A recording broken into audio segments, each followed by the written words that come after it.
Boa noite, pessoal.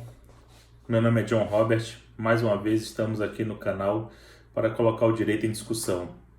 Hoje vamos dar continuidade aqui a nosso tópico reforma trabalhista. Como é que tá, o que é que ela andou mudando. Então vamos falar hoje sobre a questão do contrato intermitente. O que vem a ser um contrato intermitente? Ele está previsto junto com as demais formas de contratação no artigo 443 da CLT, aonde fala que o contrato ele pode ser verbal, tácito, por escrito, e dentre as formas que ele prevê a contratação de forma intermitente. No parágrafo 3º do artigo 443 é que vai vir a definição desse contrato intermitente, aonde a CLT busca dizer que o contrato intermitente ele fica alternando entre um período de subordinação, aonde você vai contratar a pessoa para trabalhar por um período de dias, horas ou até mesmo meses, e depois o contrato ele fica inativo, ou seja, a carteira continua assinada, mas ele não está com nenhuma responsabilidade com o empregador. Ele não está trabalhando. E esse tempo que ele não está trabalhando não se considera para fins de INSS, para fins de tempo à disposição do empregador, cujas regras elas vão ser melhor explicadas no artigo 452A da CLT. O artigo 443 ele apenas vai fazer a definição, e a definição que está posta no parágrafo 3º, ela ainda diz que essa regra de contrato intermitente ela não se aplica ao aeronauta, já que o aeronauta ele tem uma legislação própria para reger isso. Com relação ao artigo 452A, pessoal, tem uma pequena questão aqui, que quando foi feita a reforma lá em novembro de 2017, que entrou em vigor, a legislação foi por medida provisória. Essa medida provisória passou todo o período para virar lei, e na mudança para a lei, o texto posto no artigo 452A ele não foi recepcionado pela medida provisória, ela não foi transformada em lei, então voltou ao texto original da primeira colocação do artigo 452A. O que fala o 452A? Ele vai dizer que o contrato intermitente tem que ser por escrito, ou seja, não pode ser feito aqui um contrato verbal de forma intermitente, o qual a forma de remuneração obrigatoriamente vai ser pagamento por hora, ou o cálculo disso tem que ser por hora, não que tem que pagar por hora, mas vai ser o pagamento conforme o contrato para aquele período. A outra situação que é posta ali está colocada no caput do 452A é a situação do pagamento não ser inferior ao de outros funcionários que fazem a mesma função, seja ele intermitente ou não. Se está desempenhando a mesma função, o salário hora que você vai botar como contratação para aquele funcionário, ele não pode ser inferior ao do outro funcionário da mesma unidade.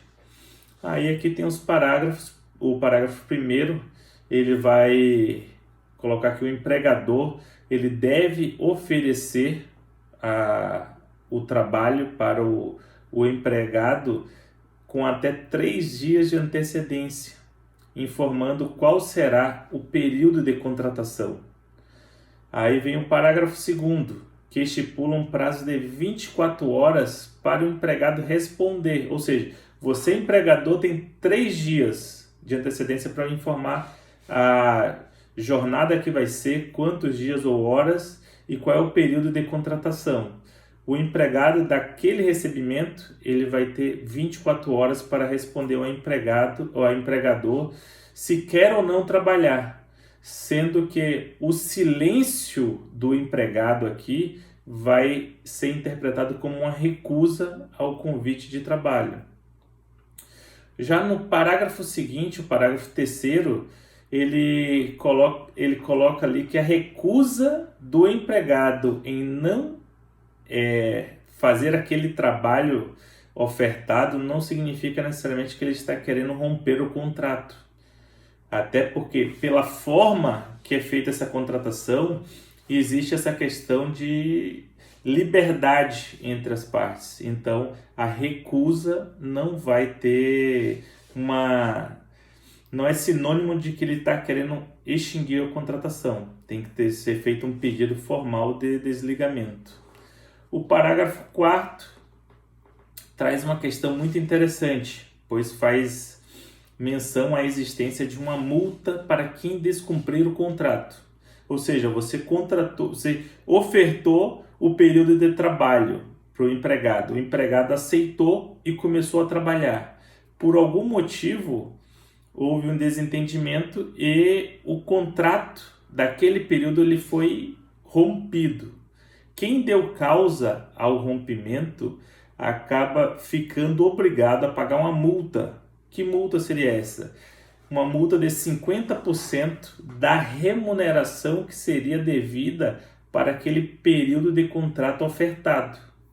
Então, veja que aqui, por mais que não tenha que se fazer um contrato toda vez para o período que vai se trabalhar, essa oferta de contratação ela sempre tem que ser de maneira escrita, para fins de poder justamente comprovar qual era o período, qual era o tempo daquela contratação, para justamente, inclusive, cobrar ou não o parágrafo 4º.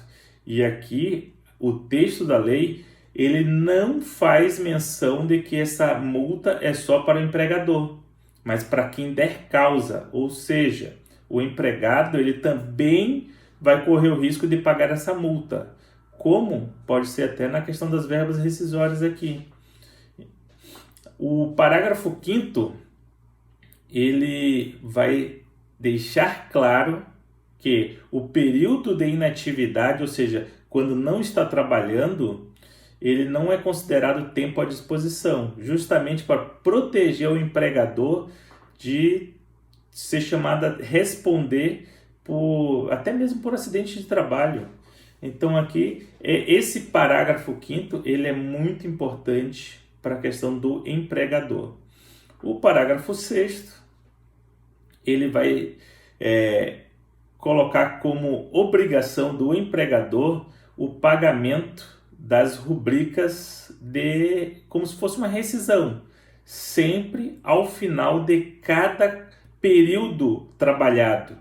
Aqui eu não estou falando de um dia ou um mês, é o período que você ofertou para o empregado, naquele que vai ficar ativo o contrato.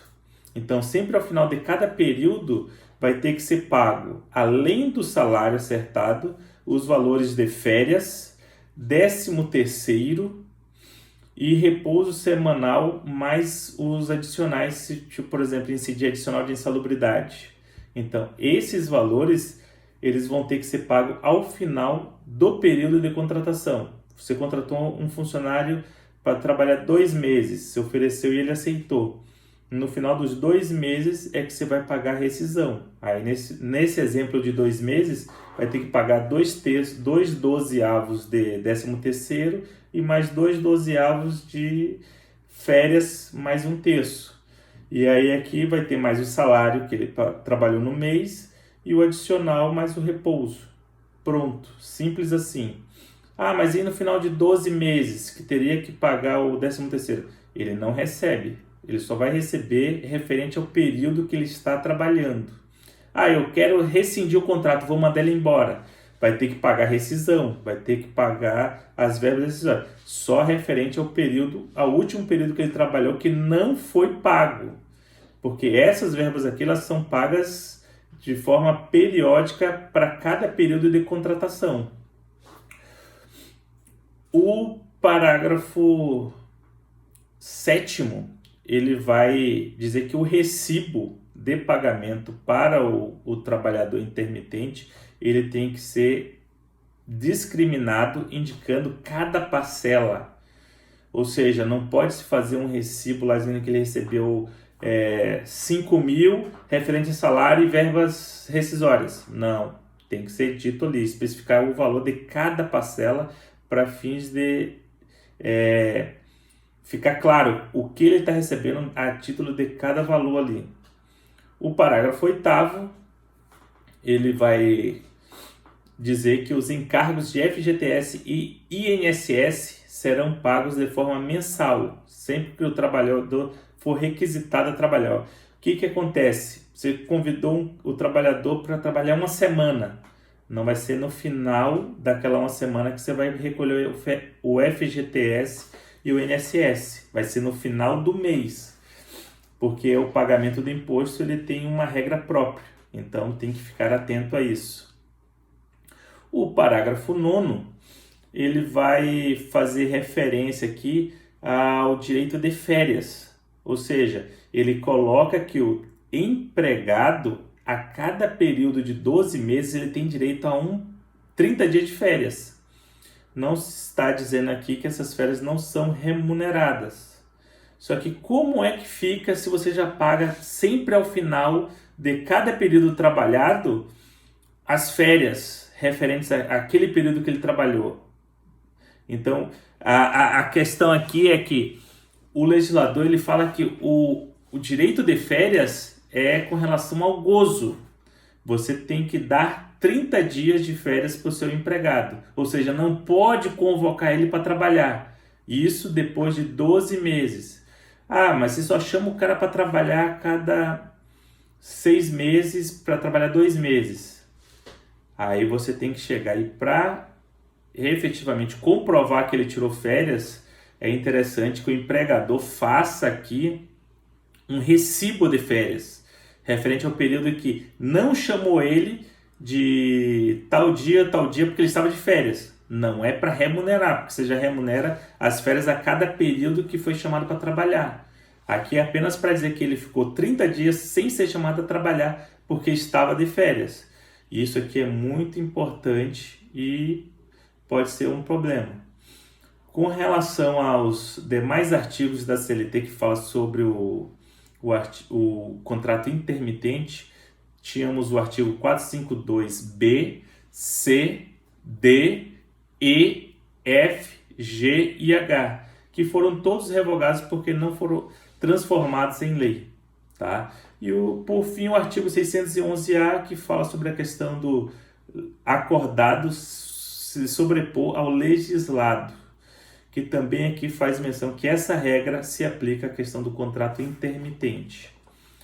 Então, assim, pessoal, o contrato intermitente tem essas questões. Se alguém ficou com mais alguma dúvida, pode botar um comentário aí no nosso vídeo. A gente vai tentar responder. Mas é uma forma de contratação muito interessante para quem tem um movimento muito elevado de forma sazonal, em certos períodos.